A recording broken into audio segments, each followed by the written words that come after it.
ว่าส่งพี่น้องสืบผลแห่งของข่าวแสงอินดาวแสงอยู่ค่ะเมื่อในวันที่19สิงหาคมปี2022มีดังสู่คอหลวงพ่อทรงพระมงคลสัตว์แอนยูกีอาปนปนพนสมยิบของข่าวเศร้าคือเฮาเปิงนับปืนตีสนานตีเสมอเสือนยาเปียของเสสมวันสนานสมยิบของข่าวเศร้าคือเอี่ยวเขาและพนพันไผ่อุปเปิงเสหลวงพ่อทรงพระมงคลสัตว์แอนยูกีได้เสียกเพพนพันปันไว้หนังไหนในเพิ่นอีกตามเงาลอยครบเต็ม10 ปี หลวงพ่อทรงพระมงคลสัตว์แอนยูกีเตรียมไว้ว่าสมยิบของข่าวเศร้าคือเอี่ยวเขาและพนพันไผ่อุปเปิงเสมอเนอเสมงสนานเสหลวงพ่อทรงแอนยูกีได้เพพนพันไผ่อุปเปิงเสมอเนอเตรียมเป็นละห้อมเป่าไผ่อุปเปิงเนอพื้นที่อันเอาออกเป็ดของศิษย์มันสนันยาวนางเตรียมเป็นละห้อมเป่าไผ่อุปเปิงไว้สิของศิษย์มันเนอนาเรียนอันลูกพื้นเขากุมกำไรยาเป็ดยาวนานสมยาวอันเกี่ยวข้องแลของสิโพโวเสเมืองเสื่อนแล้วผลพรเปิงลงตับพดไปเสเมืองเขานานและผลพรตะก่อตังการพองงามเสเมืองเขาเสหายอุเปิงอันกำใจปานสมพองงามในปีหลวงปองซึ่งพระมหาศาสตร์อันเอาผลพรเปิงลงตับพดปล่อยเสเมืองเขาเสนันยาวภูมิผลพรในเศษวานอำนาจเนสมเพตเรอันเกี่ยวข้องแลภูมิผลพรในหลวงปองซึ่งพระมหาศาสตร์เสในตึกอุโบกันสำนางโลเนเดก่อทางไรสมพองงามเสเมืองอำนาจสมเพตเรเศร้าๆหลายวันในหลวงปองซึ่งพระมหาศาสตร์ในไลขอดพระกรรมสินกับสารหลวงพ่อทรงเมื่อหอมตมการหอมมืออันนุนนักตอนเพชรแลเมื่อติดทางสมพองงามหลวงพ่อทรงเสเมืองแลเสตวนอำนาจสมเมืองหอมตมไหนเยาหลวงพ่อทรงแอนยูกิมิเซเสตวน14เวียงลอกไหลพองงามคนเมืองเหตุการณ์นี้ใน183เสเวียงนางเฮติยาเปียดเปิงพองงามของศิษย์มันเส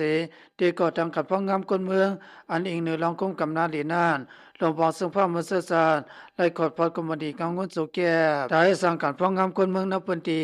อันสมพองหลวงม่อมจอมอ่อนโหนั่นเสย่ำเดียวปัสเสเมืองเสเมืองอันขอดพอดไว้ดีเสเหตุการณ์ใน183เสเวียงอยู่ยาวลองห่มแล้วมันเกี่ยวกับการพองงามในเสเวียงเสนายลองป้อเปิงไม้มีหนักติเหตุการณ์ปันคนเมืองหามีลองห่มลมลองป้อเปิงไม้มีหน้าน้องการไปในเมืองแลการกดทัดคนเขาเมืองไหลตังตะปริคนเมืองในเก่าเสเวียง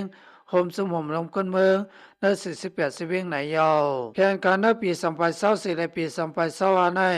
ตัดที่เหตุการพ้องงามขึ้นอย่างเหมาะสมนั้นด้วยวางแผนให้สังอยู่โดยดาวหลวงพ่อสมพรมเสเมืองอำนาจเพชรได้ตีออกมานั้นและว่าลงกับสืบโปราสีทั้งผู้เกี่ยวข้องในเสเมืองอำนาจในสมเพชรได้เสใน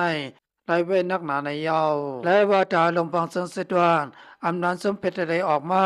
สำนักเปิดที่มุกฤษเพชรได้นั้นไล่ไว้น้ำใสเหยกกวางสีไล่หัวมือกันดังซึมเศร้าคืออันเป็นผู้อำนาจการของนั้นเส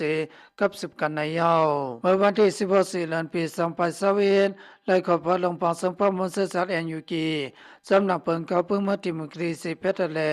อันไล่อุโบกันในของสิบผู้แทนพ้องศาสตร์ UNCC และไล่คอมวันคอมมดีผู้แทนพ้องรวมแทนพ้องเมืองตม CRPA จอมซึ่งหลวงพ่อทรงพระมนต์ศาสตร์ผู้ปัตตานถึงเสเมืองจำสำซึ่งห้องการลง17อันสามพ้องลงม่อมตมออโน16ก็พ้องลงม่อมตม16ก็อันพระเกี่ยมพ้องลง17ก็ผู้แทนสภาอันถูกเลือกตั้งในหลวงพ่อทรงพระมนต์ศาสตร์10ก็เมื่อปี2020นั้นผู้แทนพ้องข้อ10ปันทางถึงเสเมือง12ก็การก่อตั้งหลวงพ่อทรงพระมนต์ศาสตร์ในเอาลองมันแม่น2 มิ้วรวมกันไว้ลองมันแม่นตู้สุรีอันเป็นลองมันแม่นอันคนเมืองปันมาอีกหนึ่งเขาตับปังเลือกตั้งปี2020แลลองมันแม่นตะแพกตัวอันเป็นลองมันแม่นอันลูกตีลองคุ้มกับนาลินแลลองกำแถมคนเมืองนั้นยาวข่าวเงาคาสุกวยยติในคา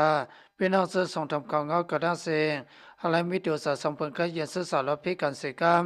อย่าไปลืมติดตามของข่าวเสียงอินเสกรรมคามาส่งดังเสียงคา